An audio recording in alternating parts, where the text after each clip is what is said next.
Are you ready to take your business to the next level? Every day there are countless books and articles that are published offering the key on how to make your business a success. It's easy to feel overwhelmed trying to keep up and run your business. That's why Deb Creer created the Business Power Hour. Keep up on the latest trends, best practices, and techniques for how to make your business a success. Let the Business Power Hour do the heavy work for you.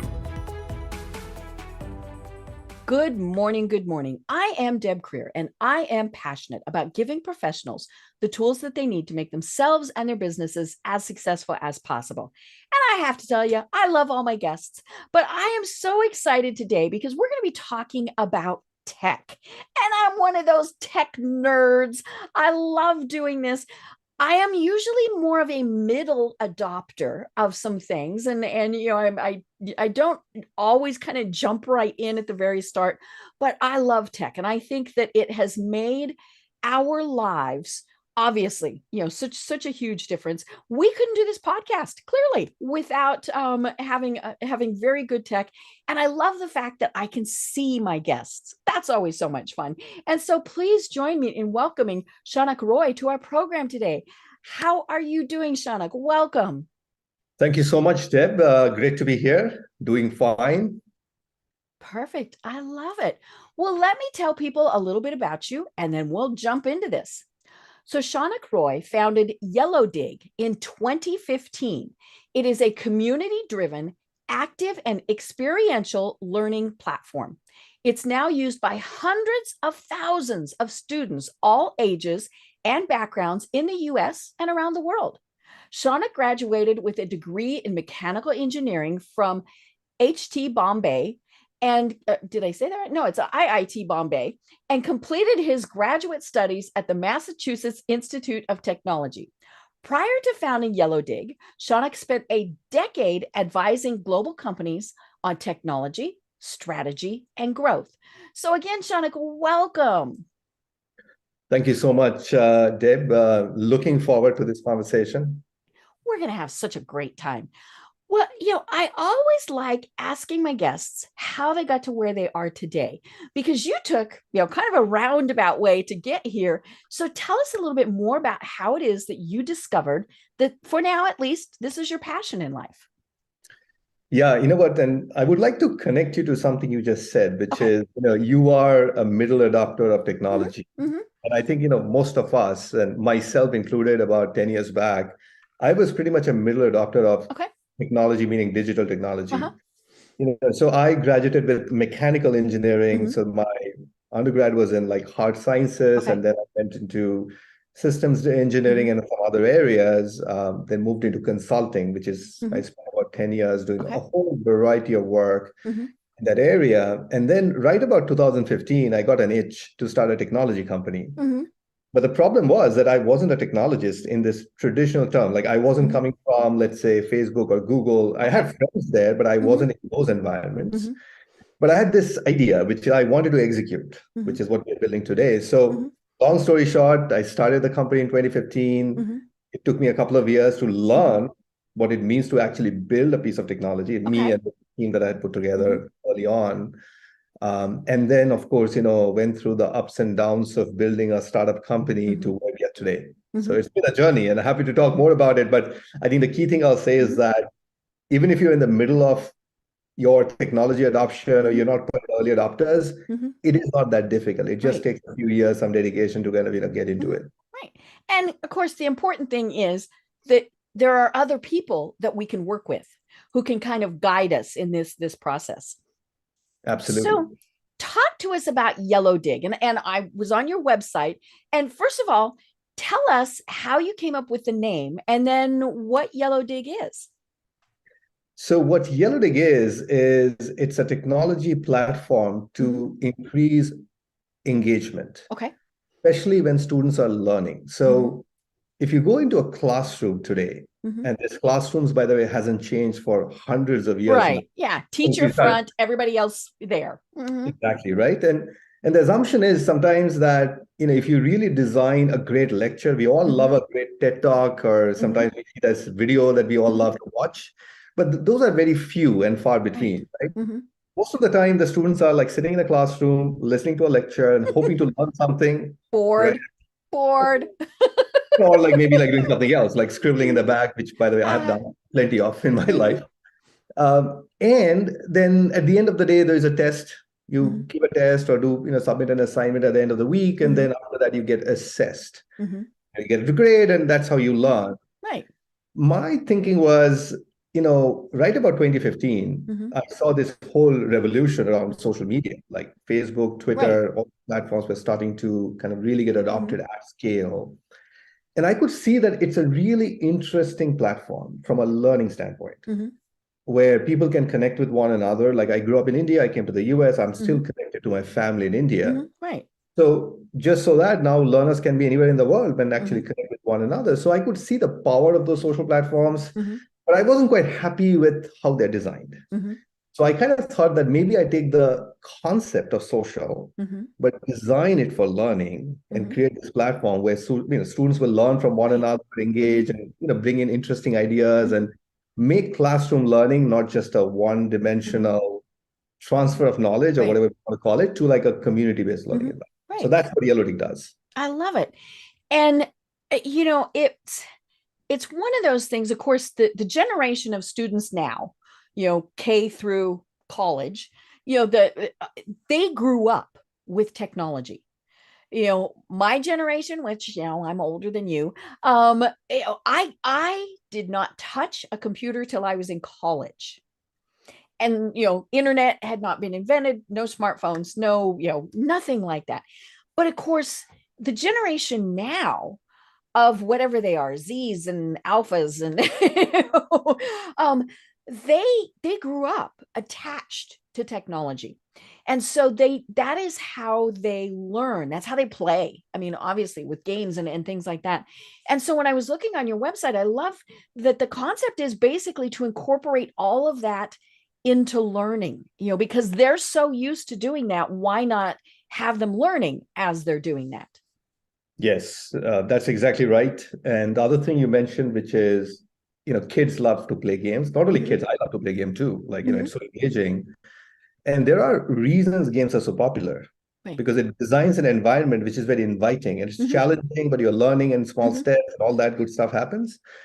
If you go to a classroom, it's also like a game though. Like education is a game, but it's a poorly designed game. Right.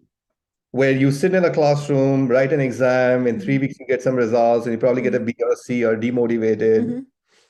The grading is a gaming system to motivate you to kind of do better, but it's Right. not, feedback cycles are not aligned, Right. and you get graded on things that you should not be graded on sometimes. So what we are also trying to do with Yellowdig is to change the dynamics in this learning environment using technology, like modern technologies, Right. game-based learning. So we do that too in our cloud platform. Well, and when we're more engaged, we remember it. All of the classes that I took, there were many of them that I remembered what I needed to know for the test. And then it was like somebody just took a whiteboard and wiped it clean. I laugh. I took 3 semesters of French. Do you think I can do anything besides say oui? I mean, and I got A's, but yeah, I mean, it was memorize it just long enough to take the test, and then it was gone. Now, if I had been in an environment where, like we said, it was engaging and we were having conversations in French as opposed to listening to the teacher lecture to us that this is how you conjugate a verb, it might have actually stuck in my brain. And we all know that the examples of, and I think I did this. I know lots of other people did this. We raised our hands in algebra class and said, when are we ever going to use this in real life? All right. And now you do, you just don't realize it. But, because it was this given, it wasn't even a give and take. It was, they pushed the information out to us. We kind of absorbed it and then we went on. But yeah, to have engagement, I love this idea.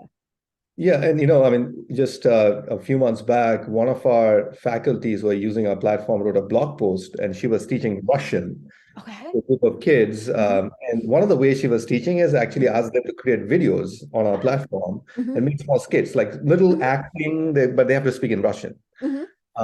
And it was interesting. And Mm-hmm. actually, the blog post, I can also kind of send it to you if you're Mm-hmm. interested, really kind of brings up the other aspect, which is, you know, students or learners today wants to be creators too. Right. Because you think about TikToks. I mean, those kind of platforms. We may, Mm-hmm. may not like it, and there's Mm-hmm. also some opinion. But one thing it does really well is to bring up the creativity out of people. Mm-hmm. You know, and then imagine using that same concepts, but in Mm-hmm. teaching or learning, Right. where you can be your own little creator. Mm-hmm. It does help long-term memory. There's a lot of research out there as well. If you think about what you're learning and if you're making sense out of it, it Mm-hmm. goes to a long-term memory. Mm-hmm. Otherwise, it's in a short-term memory that's Right. going to be wiped And out. you can't speak French anymore. Well, and one of the other things that you talk about on the website, and there's great resources there. I do encourage folks to go there, and it is I all of a sudden it went out of my brain. Yellowdig.com. I'm sorry, .co. And so it is great information there, great resources. And one of the things that it pointed out was the fact that the person sitting in the back row now can be engaged. And I think that's probably one of the greatest things, because I'm one of those sit in the front row people, I'm, but, all of the people who sit and I mean, sometimes we're talking, like, I had college classes with 600 people in it. There's Hmm. no way that even the people in the front row engaged in any way. But by doing this online, so do they break up into smaller groups? I mean, you can't obviously have 600 people. Give us an idea of how this actually works. Yeah, so that's a great point. And I'll explain how Yellowdig works and how do we solve Mm-hmm. the problem of large classes, Mm-hmm. which is something where we do a lot of work in. Mm-hmm. But in terms of this idea that, I have a basic point of view around classroom design Mm-hmm. where we feel that if somebody's sitting next to one another or maybe sitting in the front Mm-hmm. row, they're learning more and they're more engaged. Right. That's not true, right? I mean, I can be in the front row and I can just do whatever. I can wander around and have my own dreams, Mm-hmm. not It just listening. looks like we're there paying attention. Exactly. It, Mm-hmm. it kind of, makes it feel good for the teacher probably, right? I mean, Mm-hmm. they're not for people in the front row, but the reality is that the backbenchers or people who are anywhere, Mm-hmm. engagement is more around how they're connecting to what they're listening to Right. what their lives are. Mm-hmm. And very often, like, if you see two people in the classroom or we have been in those environments, it's sometimes very awkward to talk to people. Like, Right. even if you're a class of like 50 students, you may be Mm-hmm. only talking or speaking with two or three people who are around you. Mm-hmm. You may get 5 minutes to raise your hand and make a point. Mm-hmm. So the idea that the engagement can only happen when we are together is Mm-hmm. something we want to challenge Mm-hmm. as well. Because the thing is, okay, it's good for us. Maybe there are some other engagements that can happen. Mm-hmm. And I would argue actually that engagement happens outside the classroom, Mm-hmm.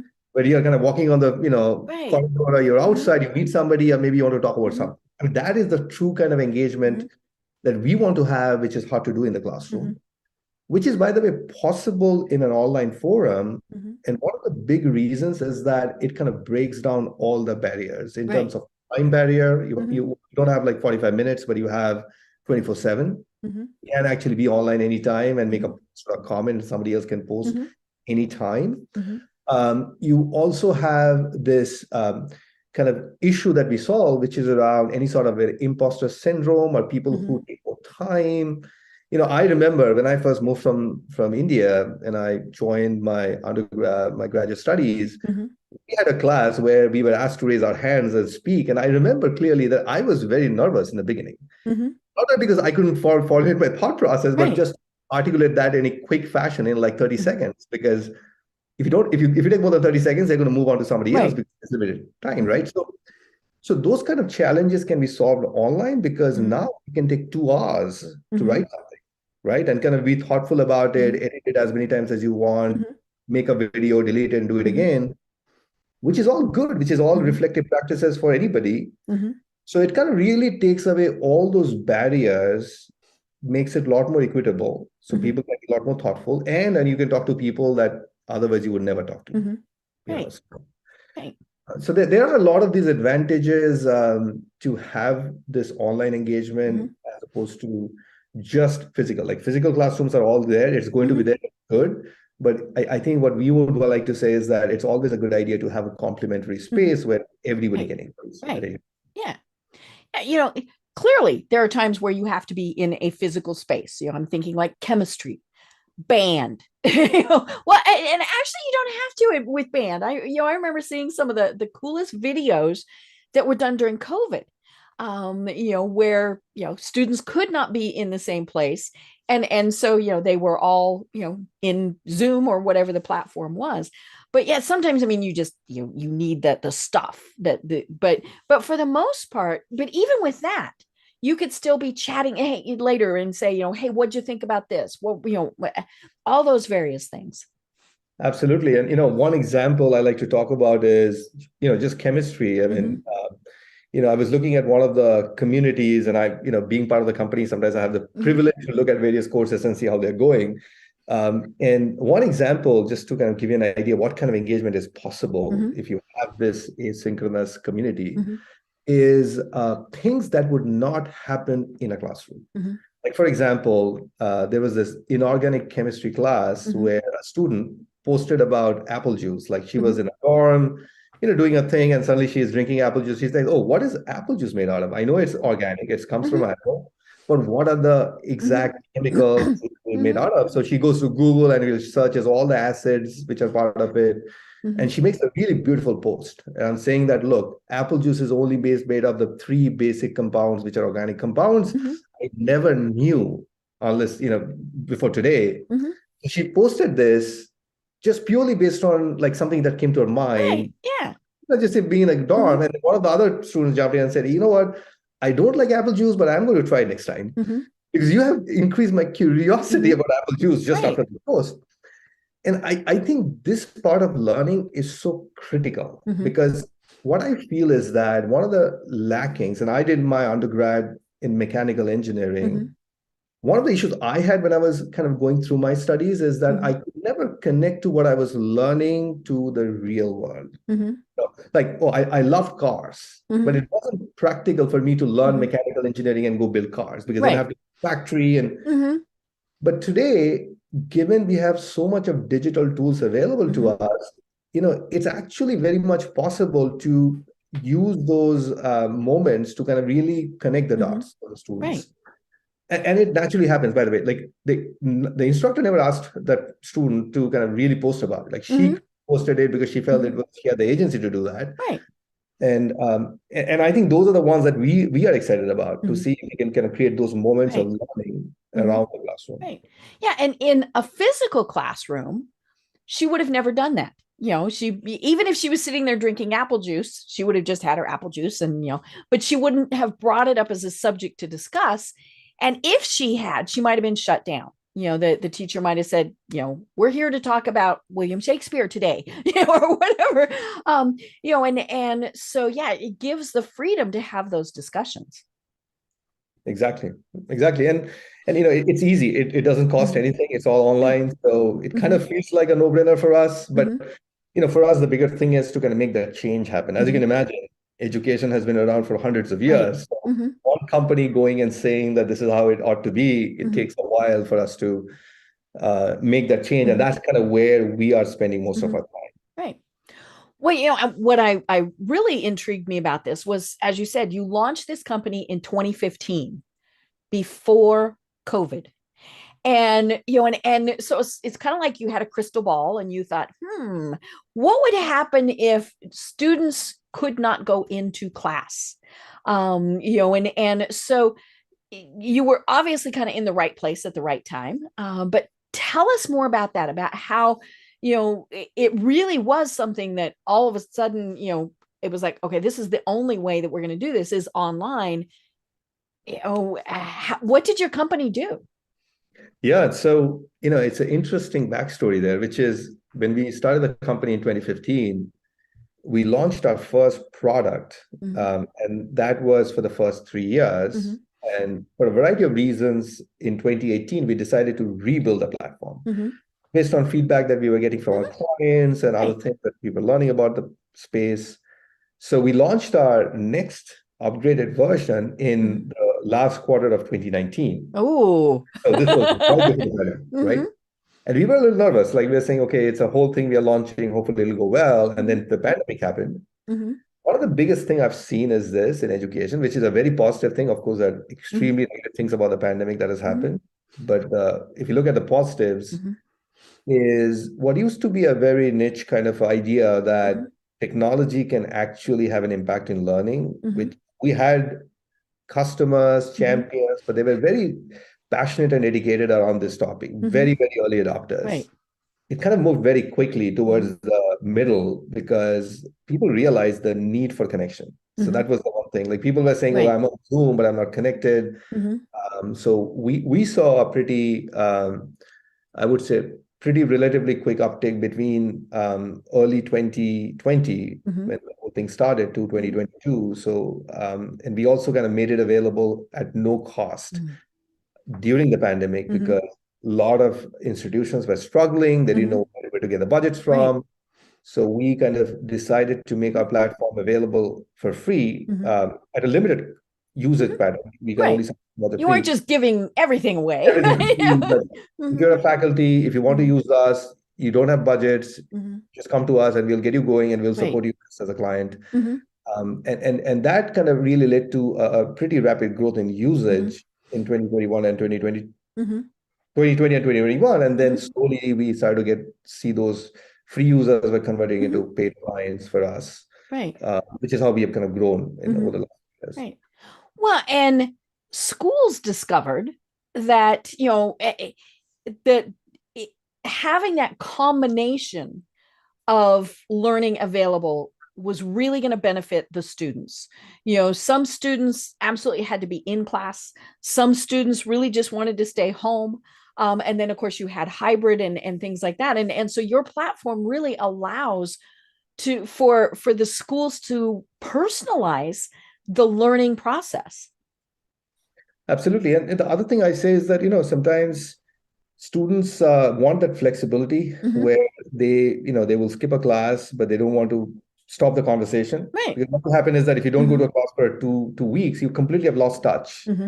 But then if there's an online forum where the conversation is happening around the class or other things, where you're always part of that community, even though you're not attending those classes in person. So that optionality is there. And the other thing we also started hearing about is many of our students came to us because they sometimes write to us we have a forum and a forum by which they can give us feedback in real time. Right, because the users are the best ways to get that feedback. Absolutely. And, and we hear bad feedback or good feedback, all sorts of feedback come to us. But the good ones we were hearing is, a lot of the users were saying that, hey, I feel with Yellowdig, I'm not alone. And that kind of kept on coming quite often, especially the last couple of years. And we kind of realized that it also has a big impact on mental health. Because it's like a lot of students, I feel that if they are in the right time, right space, they may have a community around them, maybe at home, maybe at school, maybe a support structure, but a lot of them may actually have fallen through and they are not quite connected for whatever reason, right? Life happens or the pandemic happens, which is pretty bad. So I think having that community also helped them to kind of feel that they're part of the community, there's other humans they're talking to, which I feel is we are quite happy about it. That is a big part of what we're trying to enable also, like the whole mental health challenge, which I think is a big part of education now. Right. And the cool thing is it allows people to be anywhere, really, to participate. And you're probably, not going to be doing that quite so much as a child, but college. I mean, that's where I see this as being a great benefit. I have a friend in Colorado who graduated last year from Penn State. The first time he set foot on campus was graduation. Every single class he took was remote learning. And it just, allowed him. Now, obviously, there were cost savings because, he wasn't having to move. He wasn't having, he could stay at home and work and do all of those things.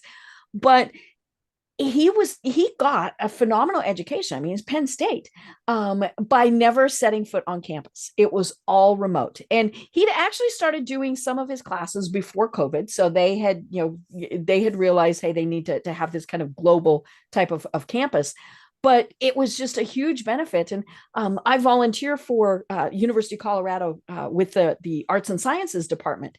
And that's been one of the things that we have discussed, is the fact that our students literally can be anywhere in the world now. And now, does it make it a challenge for teachers? Of course, but it's worth it to be able to expand that world. Absolutely. I mean, as you pointed out, like there are a lot of costs associated to be physically, right? So I think it seems like we are heading towards a hybrid model where, students who wants to be on campus, they can be on campus, spend the money and have that experience. But many others may be fully online or go to college or go to campus, Right. Maybe like once a month or twice a month. However, though, I mean, one thing, what we think is that this whole physical campus that we have right now, there has to be a digital version of that too. Right. So that, there is no reason, because we are living our lives online to a large extent. When it comes to learning, why do we have to just look at the content but not really engage with the community around it? So there is a lot of potential. I think, especially if you look in the next 10 years, where it's heading. Right. Yeah. And in, the year and a half ish that most people were not able to go into schools, they got used to that. And there were good and bad. I mean, like I was talking to a friend who her daughter is very gifted, and at that point was a senior. She thought it was the greatest thing in the world, because to her, then she could be self-paced. She could do extra, all of these various things. And she was very bored when she had to go into the actual classroom environment. Now, of course, the issues are when you have a student that is struggling, and you're not seeing them face to face. And that, I think, is probably one of the biggest challenges. And not to mention, there's obviously the economic and things like that, where not everybody has the technology and all of those things. But yeah, I think you're right. The hybrid is what we're going to see come forward, where those who need to or want to go in to the physical classroom can. Those who want to be off wherever with their toes in the sand can be doing that too. Yeah, no, look, absolutely. And, one thing to add to that, I completely agree to what you just said. In terms of kind of really supporting students who are at risk, whatever reason, right? They might be dropping out, or something is happening in their families or their professional lives or whatnot. So, technology actually can be a pretty big enabler of supporting those students. Right. The reason being is this, that just because, let's say, take an example, like, a student comes to class, so they have attendance now, and they're sitting in the classroom and they're watching a, lecture, and then they're going home. The data that we have in the physical classroom is that who is coming and who is sitting, at least be paying attention, maybe raise their hands once or twice. So that's the engagement data that we have collected, right? Online, there is a lot more data we collect. Like, for example, we not only know when the student logged in for the class, but we also know how many times they came to the online system. Right. It's like, 24/7. Are they coming once or twice, or are they coming 10 times? Right. How long are they staying? All of those things. They're staying, how long they're watching a video, for example. If you're online like this, we know that they were half an hour in the class and they dropped out, when the screen was on and off. There's so much data for us to be able to, not determine. I mean, it could be like a good indication about who might be the ones who are at risk, and then the school can focus on them, as opposed to today, which is kind of spread out. Like, right. I want to see 10,000 students in my campus. I want to make sure everybody's fine, but it's very hard to know who actually needs the help and who doesn't. Right. Now, of course, the other thing with technology, and this is, one of the recent things, is AI. The big thing that has popped up in the recent, time is Chat GPT. And you have a great blog post on your website about this, and I mentioned I'm kind of the middle adopter. I set up an account a couple weeks ago, and I think this is the greatest thing in the world. But of course, what I discovered very early on was it's only as good as the questions that I ask, and I still have to go through, like I asked it to write a pitch letter to a physicians group to speak to them. So it came back with a pretty good start. But then I still had to go in and work on it. And I know, of course, that we're hearing a lot of educators who are saying that the issue is, are students cheating by doing this? Yeah. But it's not going to make a difference if they're online or in person. Clearly they're still going to be doing this. But one of the best things that I saw written about this said, this is where teachers are going to have to step up their game. They can't just give the assignment. Now they have to interact, and they have to say, well, tell me what you thought about that. And, and really get the students to, again, engage with it. So, talk to us a little bit more about that. Yeah, no, love to talk about it. By the way, the blog post that you referred to was written by our head of academic product engagement, Brian Ryan. I thought it was really well written, and I won't take his credit, but in terms of our point of view, which is what you said, which is like new technologies is nothing new. Right. 20 years back, Google came up with a search engine. Before search engine, we had to find everything. We had to go to the library and find information. And people copied word for word then. I mean, this is nothing new. Nothing new. Only thing is it's slightly easier now to copy, right? You can just quickly go search the article and probably you can copy. I don't have to get out my Britannica and write down every word. Yeah, absolutely. And even if before that, when calculators came, before, I mean, when I was doing math in my, in India, when in my middle school and high school, we didn't have calculators that time.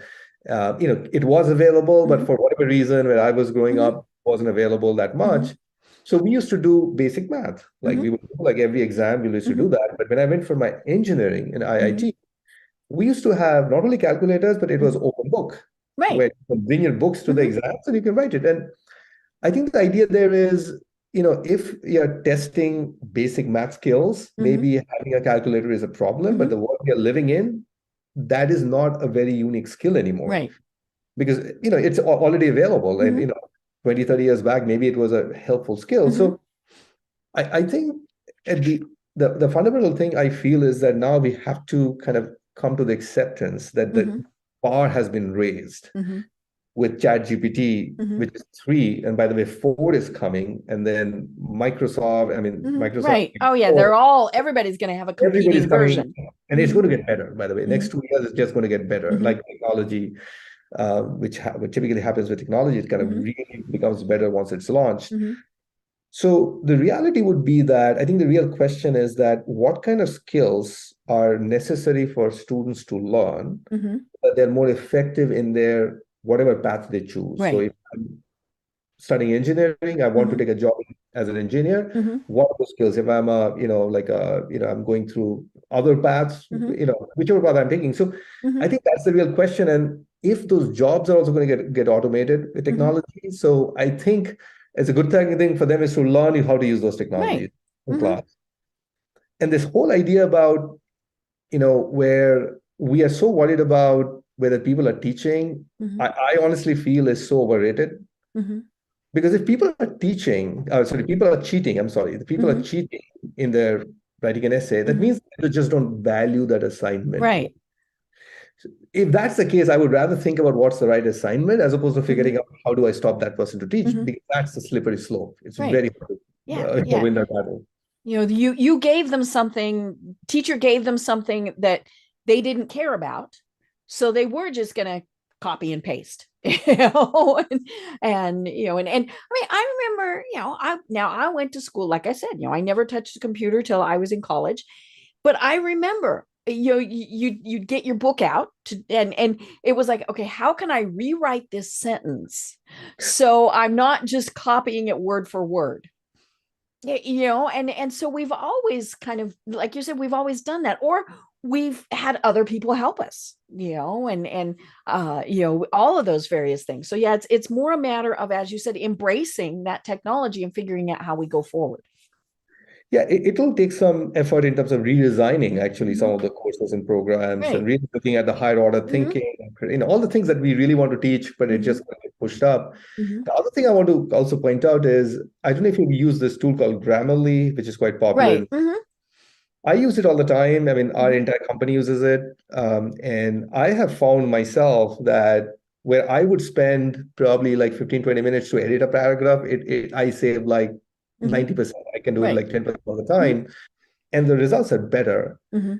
So if somebody was to judge me on my writing, with Grammarly, I'm a better writer. And I'm much more efficient writer too. But what has happened is that has enabled me to spend more time in writing better things and more things, as opposed to spending time editing paragraphs. So ChatGPT is the same thing where, exactly as you said, like the basic thing will be faster. And the students can now really spend the time to edit it and make it much more interesting and attractive. Hopefully the quality will go up. I mean, that's hopefully the benchmark we want to look at. Right. Yeah. I used it the first time I decided to see, how is this going to work? I had been wanting for months to write a specific blog post. I'm literally months. And that sheet of white paper or, white screen just stayed white. I mean, I found lots of other reasons to not be doing it, all these various things. And so, of course, I went into Chat GPT and said, write a blog post about yada, yada, yada. And of course it went, which, part of the fun was watching it type. I mean, I was kind of, well, this is cool. And then I spent probably half an hour fine tuning it, adding my personal thoughts, things like that. So it wasn't just that I went, okay, here it is. And here, here's what I'm doing. I still had to personalize. I still had to go, nah, I don't like how that sentence is worded, things like that. And so it's just a tool to help with the work that we need to get done. Yeah, no, absolutely. And, one other final point I want to make on Chat GPT, which is a trend that I've been noticing for the last like 10, 15 years, which is content is getting commoditized. And I think it's going to get commoditized even faster now, which actually challenges the education institutions, because a lot of the traditional mindset has been the content is king, which is the best lectures or the best video or the best book or the best assignment is going to be the thing. But those are going to be more and more available broadly, which has already happened in the last 20 years, through the internet. More creators are coming, they're creating. And with AI, now we can combine those content to create the best, highest quality content. So I think we are slowly moving out from this world where content is king to a world where I would say the engagement, the analysis, the community that you want to build around is going to be more important. Where, how do we use with that? What do we do with that content is the real question now. Right. Having access to the content is not going to be that interesting, very soon. I mean, hopefully, next couple of years. Yeah. Yeah. And the other discussion that I have seen people do with this is the creative people. So artists, or actors. And, it gets very tricky when we look at something and we go, was that a person that created that painting, or was that a digital version? And that's to me where it gets a little bit more murky. But the person still, whether they're the artist, the playwright, when they put their personal spin on it, that's what makes it unique. The computer might create a great masterpiece of art, but it's how the artist does the brush stroke and all of those things that really makes it the true work of art.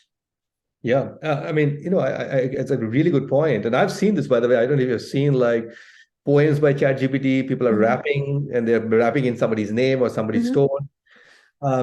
I think very soon we will see the world where AI is writing the songs, AI is singing it, and then they're creating a video that kind of goes with it. And all of that can go to YouTube and get thousands of views in one go, which essentially will take attention away from something else, like somebody else who was kind of going to go for that attention. It's interesting. I think, as you said, I'm not 100% sure, like within the whole sphere of creativity, to what extent AI can take it. Maybe there's some aspects of creativity, which is some parts of our, kind of left brain, right brain connectivity, which AI can replicate. But there is always this human genius, which is, which is very hard to predict, right? I mean, people create things which is very, very hard to predict. So maybe that's where humans will evolve. But I do believe that, AI is going to push the creative population towards a certain direction. Right. As well, and hopefully make it a lot more human. I mean, maybe that's what it is. We're going back to the world where it's not so much about creating the best song, but it's creating something which is very much personal. Right. The experience. The whole experience. Maybe that's where we are going to head back to as part of this. Right. Yeah, I remember listening to something where a musician was talking about this, and they said, the computer will play the piece perfectly. It's the mistakes that a human makes that turns it into something different. Or, maybe it's not even a mistake, they just interpret it differently. At some point, can we program that? Oh, sure. I mean, if we can improve it to be perfect, we can certainly, program it to make mistakes. But it's still that human part that makes it there. And so maybe you're the artist creating something, and you have the orchestra in the background, and it's all AI, but you are still being the person playing the piano. And that's, that. And so, it's this, it's very fascinating, and then of course, when you talk about, deep fakes and things like that, where it's like, is this really a person? Yes or no? It's more than anything, it makes us question, and that's okay, to be saying, I'm not sure that person would do that this way, or be saying that. And so then we can investigate. Yeah, no, that was real. That was not. Yeah, I mean, I think it's as you said, it's a very kind of interesting area we are in right now, and eventually, I mean, it'll be interesting to see what happens in the next 5 years, and I guess it's going to play out pretty quickly. Right. And my hope is that out of this whole AI push, we prioritize the human part more, right? Because for whatever reason, right? I mean, I think AI has its own benefits, but hopefully it drives efficiency for us and not to replace us, which is, by the way, one thing we try to defend in education, given AI is becoming so big in education. There are lots of tools coming up, which will be like an AI bot where a teacher can be an AI and you can ask questions and get answers. And we are not so much in favor of those kind of tools because we feel that the interaction should be human to human as much as possible, but maybe powered by AI. So you as a student can have more access to information, more knowledge, and as an instructor, as a teacher, has more. But we don't want to replace the human to human connection. Right. Because that's where the magic happens. And if you take that away, it just becomes predictable. Right. You can imagine where it can go to, like if that's the world we kind of head down to. Well, and we see it in business all the time, where the little chat bot pops up. Do you have a question? Can I help you? And and so you ask the basic question, and it answers it, because 200 other people ask the same question, and so it knows. But what I love are when the ones pop up and say, "Did I answer your question, or do you need a human?" And I love that. I thought that was, and was I getting a human when I, maybe not, but they still recognize the fact that, okay, they, he gave the standard answers, but maybe that didn't quite answer my question, and the human is going to be able to answer that question.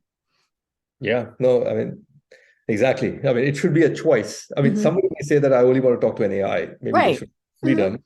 But if somebody says that I want to only talk to humans, they should have that freedom too. So I think this landscape is going to evolve in so many interesting ways. I'm very excited about it, to be honest. Like, just like how the regulatory landscape, like, are we going to regulate AI or not? I think it's going to be a question that's going to come up. Right. So those. Right. Well, speaking of the changing landscape, when I look at your technology and see, what all it does, it to me then is kind of the natural evolution that that Yellowdig starts being used by businesses, by teams in the business, whether they're in person, remote, hybrid, all of those various things. So talk to us about how this may be shifting into the corporate world. Yeah, so we do have corporate clients Mm-hmm. now, even though we mostly sell into higher education, but Mm-hmm. some of our customers have left jobs from higher education, have gone Mm-hmm. into roles in corporate. So Mm-hmm. they, And I've said, because hey, we use this cool stuff. We want to use it here. and we love it. We love it because they already know and they can actually Mm-hmm. innovate how they want to use a Mm-hmm. platform in their environment. So we have some very interesting use cases. For example, a healthcare company, which is one of the largest healthcare companies in the US, Mm-hmm. is using to train nurses Mm-hmm. who are in-home Mm-hmm. caregivers Mm-hmm. using our platform.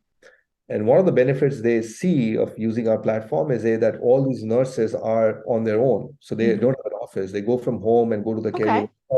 caregiver, caretaker's house and then come back home. Mm-hmm. So they are actually sharing knowledge with one another. Mm-hmm. Like, especially during COVID, a lot of elderly people had to be taken care of in a certain way. Mm-hmm. So the knowledge wasn't quite out there. So they Right. were sharing knowledge with one another Mm-hmm. on our platform.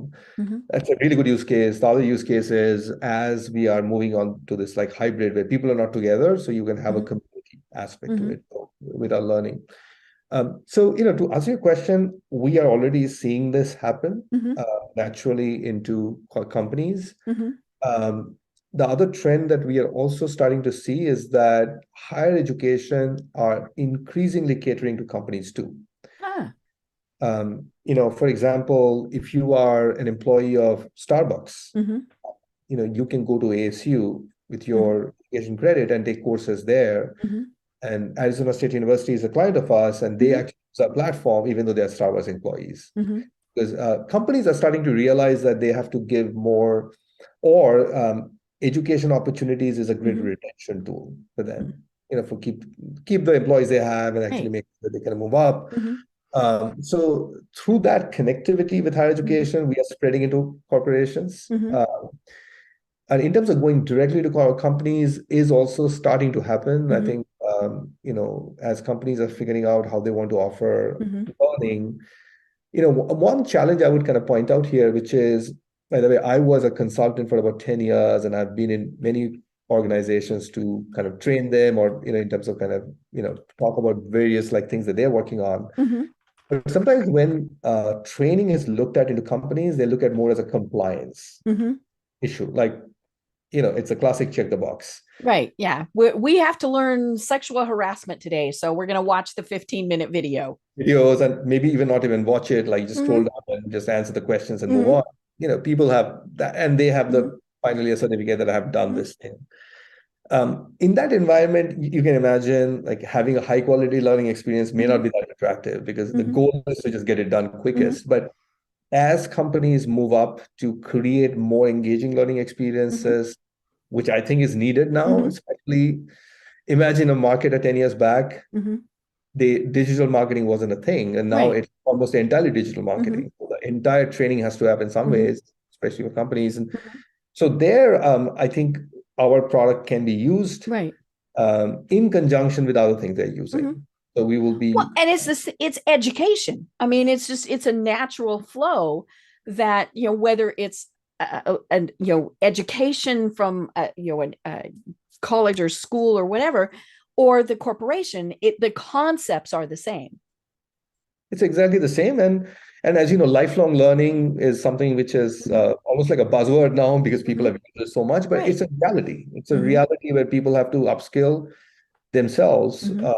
all their life. Either the education will come from the Mm-hmm. company or you yourself go to some sort of a program or institution to do that.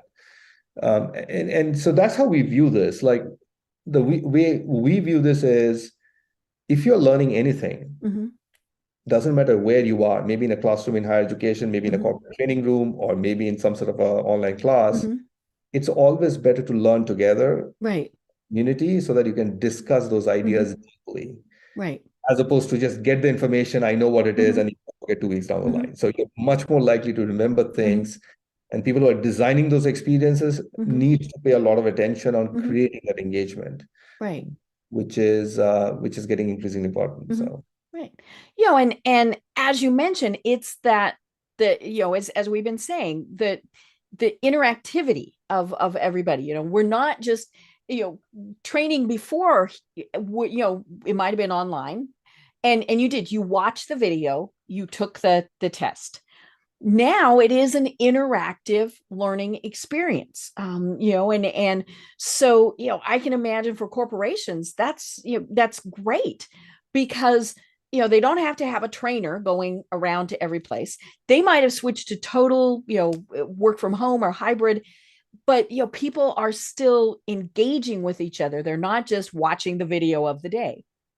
Yeah, I mean, and the other thing is, in companies, you have experts too. Mm-hmm. Like, imagine a company is running a Mm-hmm. sales training and they have all their Mm-hmm. sales leaders into one community. Right. The amount of knowledge they're going to get from sharing with one Mm-hmm. another is probably higher than Mm-hmm. whatever knowledge they will get from watching a video, Mm-hmm. watching a lecture. So, kind of Mm-hmm. enabling that environment.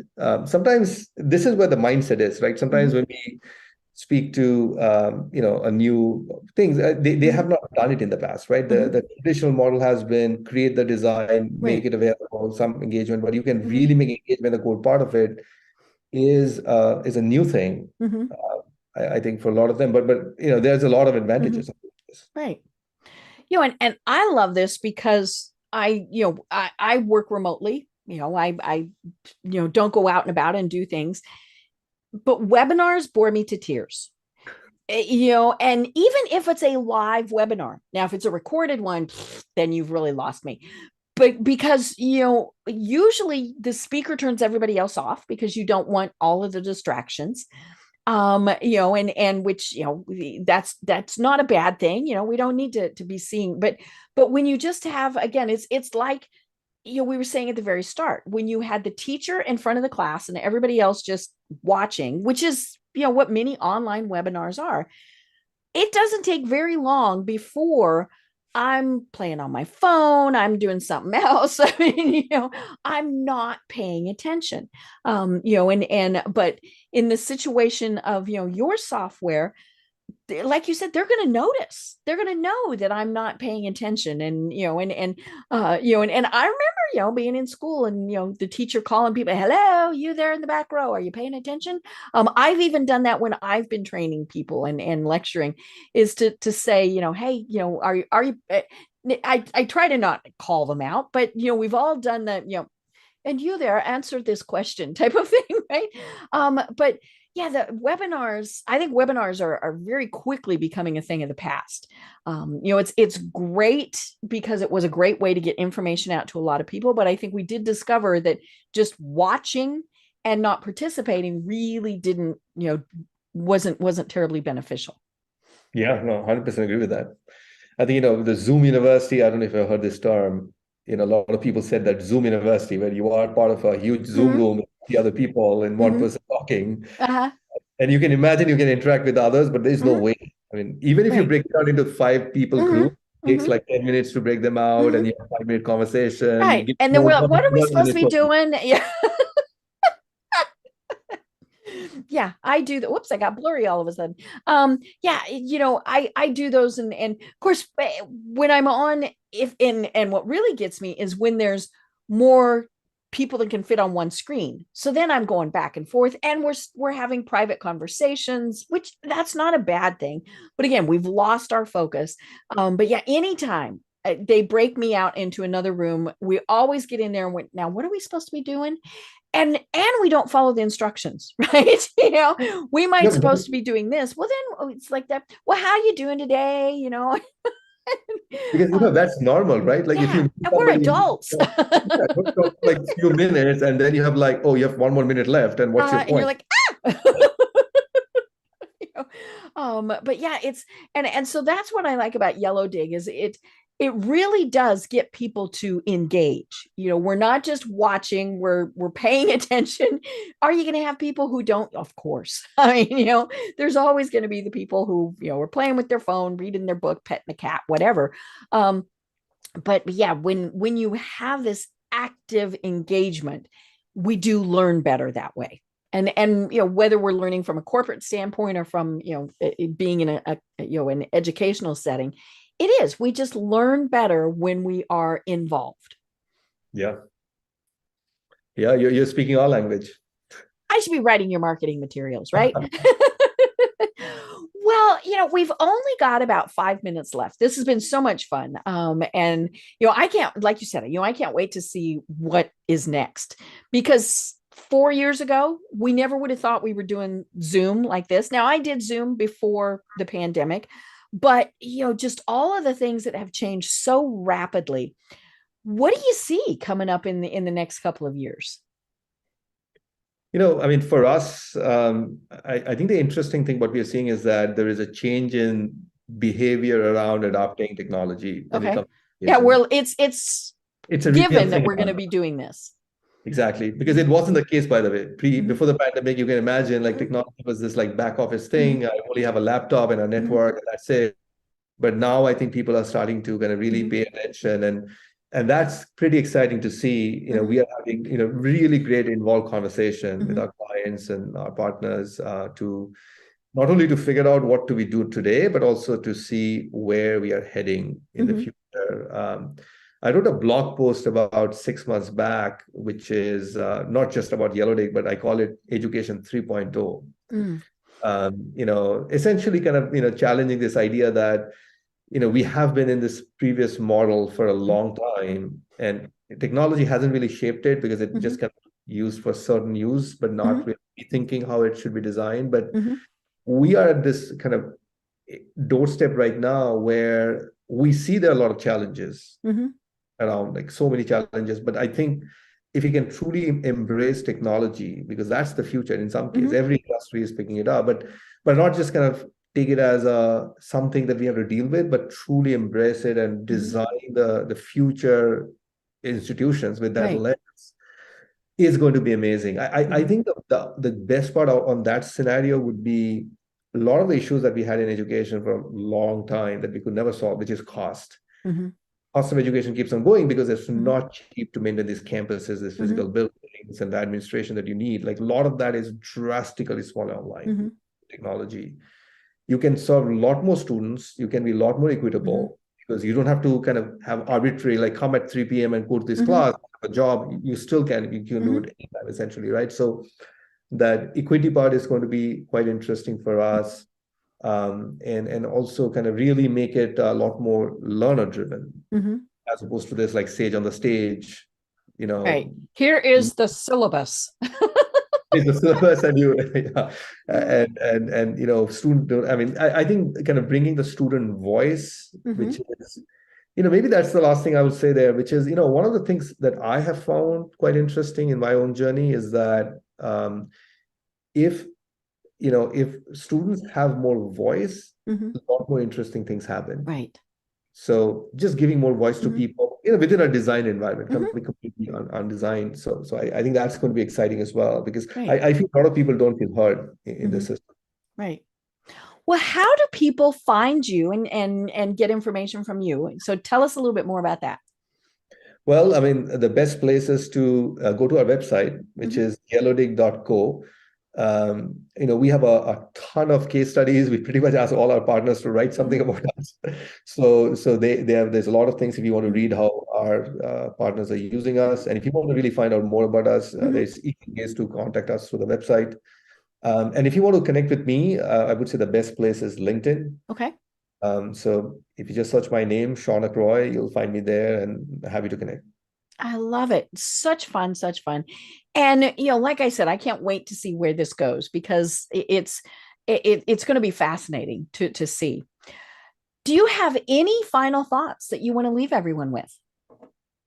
Well, I mean, firstly, it was a really fun time and enjoyable time to have This has this. been great fun. Mhm. This is thanks for the invitation, and I think for the audience, I would say if you are in this learning journey, either yourself personally or you have kids who are going through this journey, I would say just pay more attention to what's happening. I think all our voices are important. To kind of really speak up. If you see some ideas, some new ideas, more we speak up, I think more the system is going to change. So make it a point. If something is not working, because there are a lot of issues in education today, but we definitely want to speak up as much as possible. So do Great. that in whichever forum you have to kind of do that. So. Great. I love it. Well, I am Deb Creer. I've been having such a fun discussion with Shaunak Roy from Yellowdig. And until next time, everyone have a great day. Tune in for our next program for even more trends, best practices, and techniques for how to make your business a success. The Business Power Hour, hosted by Deb Creer, is proud to be part of the C-Suite Network.